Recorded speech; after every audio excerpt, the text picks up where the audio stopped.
Sem teto são aquelas pessoas que moram na rua, aquelas pessoas que moram em situação de risco.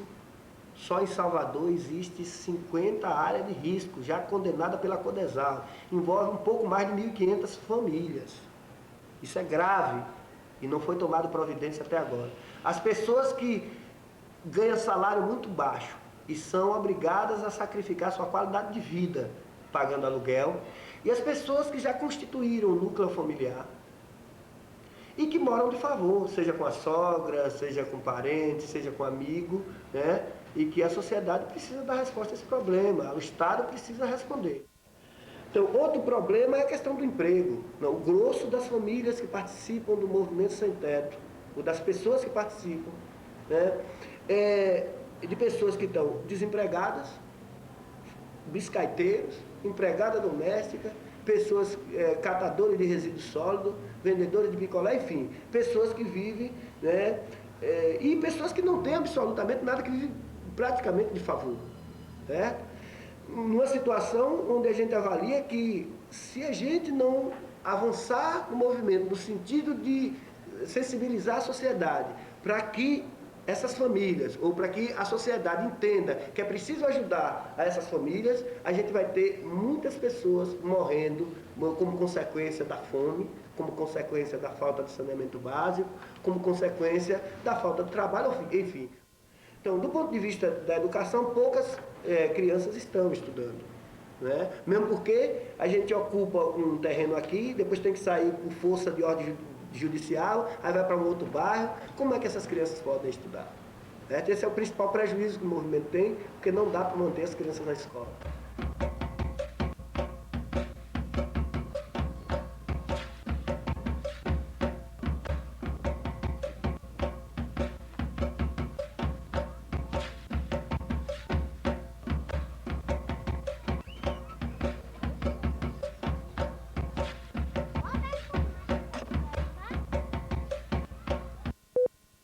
Qual a importância dos direitos e garantias fundamentais que constam do nosso texto atual, não é, da Constituição Federal de 88, e por que na praxis jurídica e social isto não tem efetividade?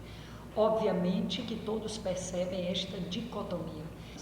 Ora, e por que isto não funciona? A resposta também é fácil. Porque esses princípios que colocaram o homem em primazia, ou como objeto central de tudo que a sociedade pudesse prever, entram em confronto com a estrutura ideológica da chamada sociedade capitalista burguesa, hoje naturalmente classificada de capitalista periférica, que exclui milhões de pessoas, exclui estados.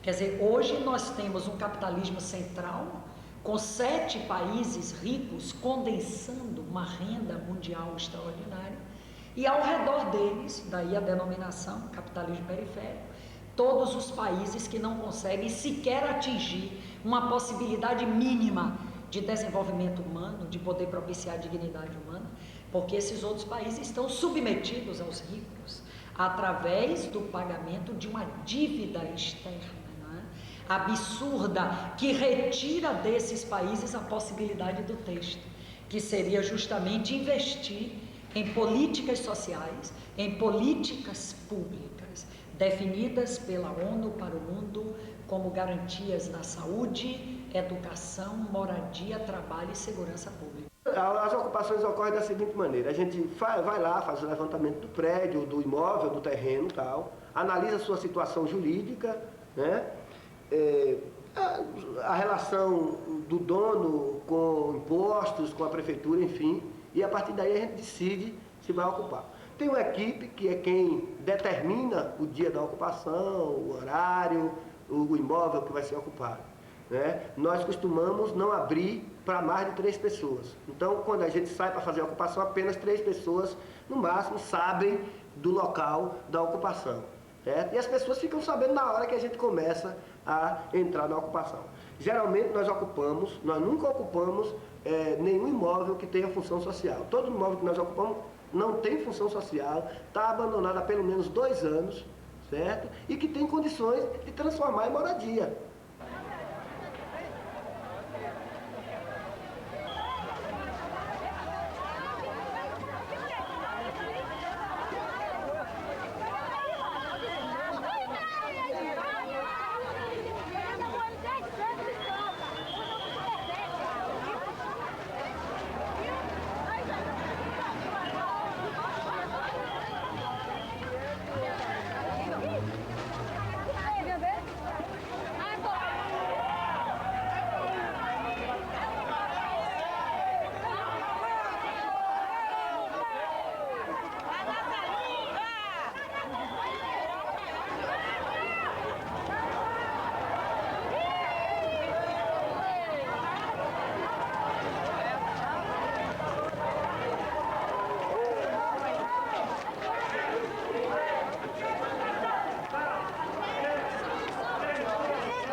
Então, cabe a nós, sociedade, nós estudantes, nós militantes, nós advogados, nós juízes, promotores, enfim, nós categorias sociais, cabe a cada um de nós ter sensibilidade para examinar essas ocupações não à luz da prática de um crime, mas sim sob o viés de uma estratégia, de um mecanismo de pressão utilizado por determinados grupos sociais que se legitimam a partir da ausência do Estado nas políticas de garantia dos princípios que a Constituição constrói. Trata-se apenas de uma estratégia, de um mecanismo para que esses movimentos, para que esses homens, essas mulheres, essas crianças, esses jovens que ocupam, que invadem, possam garantir a sua cidadania, possam pelo menos ter a utopia, a esperança de ver construída essa autoestima, essa condição humana que é inerente a todos nós, que a Constituição consolida e que o Estado capitalista busca pisotear, tripudiar e punir e reprimir sobremaneira, sem construir nenhuma outra forma alternativa para oferecer a esses homens, esses movimentos, essas mulheres, essas crianças, a possibilidade de ser cidadão e de ser incluído nesta sociedade tão excludente e tão injusta. Ou tem para onde ir, ou está querendo já se sair do movimento.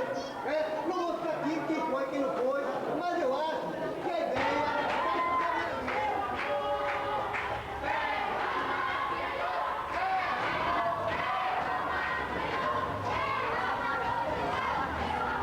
O governo federal chega e diz para a gente e diz para a sociedade brasileira que todos os prédios que estão abandonados no Brasil, se fossem transformados em habitação popular, resolveria o problema do déficit habitacional no Brasil.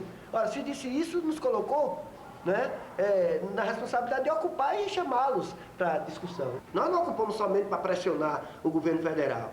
Ocupamos para morar. Agora, por que nós não ficamos? Porque, às vezes, ou na maioria das vezes, os donos entram com ordem judicial e a gente não tem outra alternativa. Enfrentar a polícia é desigual a disputa, todo mundo sabe, né? E o que é que a gente faz? Tenta negociar um prazo para saída, saímos e, quando é possível, ocupamos outro prédio. Quando não é possível, a gente ocupa as ruas, as praças, para chamar a atenção das autoridades e da sociedade para a problemática do déficit habitacional.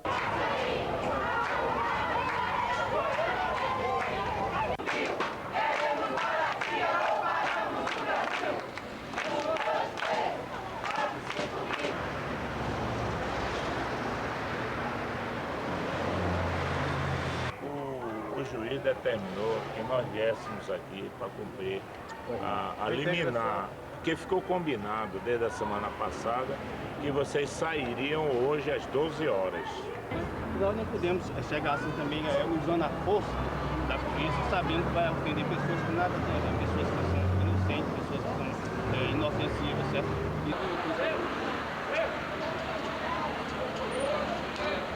Assim como a Constituição garante, né, a propriedade privada, a Constituição diz que essa propriedade tem que ter um fim social. E nós fizemos ver isso com a petição que aqui está sendo fim social, está aí servindo para uso de pessoas usarem droga aqui dentro, está sendo usada para prostituição.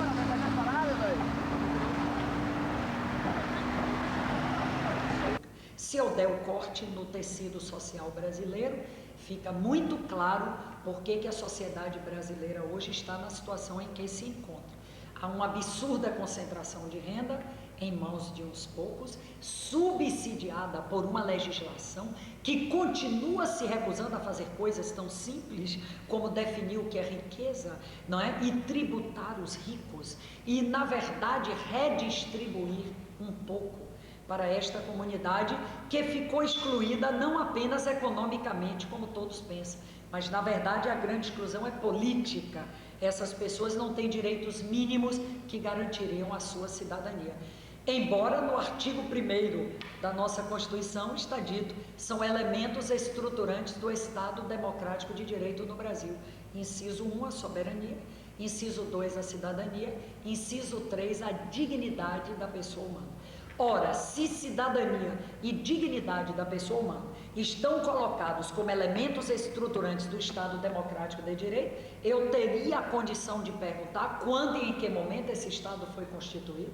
Se temos hoje 32 milhões de excluídos, 20 milhões de pobres na base da pirâmide, portanto 52 milhões de pessoas sem teto, sem moradia, não é? Sem nada. Na verdade, o MST hoje tem vários significados, significa movimento dos sem terra, dos sem teto, dos sem trabalho. Eu não sei como eles ainda não criaram, vai aqui minha sugestão, o MSN, não é? Seria movimento dos sem nada. Porque fica parecendo, quando eles reivindicam terra, que eles possuem as outras prerrogativas. Eles não possuem nada. Então, a terminologia mais adequada seria movimento dos sem nada.